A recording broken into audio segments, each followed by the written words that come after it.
លើគេប្រាប់ពីរឿងអូនថាស្មុននៅមិនទាន់មានថ្មីដែលដូងនៅតែភក្តីស្រីធម្មរស់ទាំងមិនភ្លេចបងគេថាអូននៅដូចមុននៅទន់ភ្លន់ដូចគេកំឡតែតែរំលឹកពីបងលឺម្ដងជុំបងស្ទើរបាយ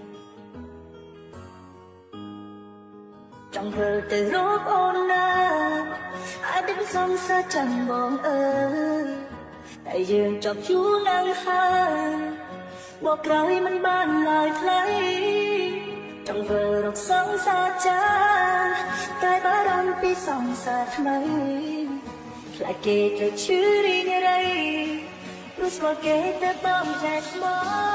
មិនបាច់ទៅសង្សារចាស់សង្សារថ្មីអីទេទេបងប្អូនចាគ្រាន់តែមកបញ្ជាក់ថាឈុតមុខយូរ៉ាអត់អាចរៀបឲ្យដកខ្ទង់ច្រមុះដូចសង្សារចាស់បានទេ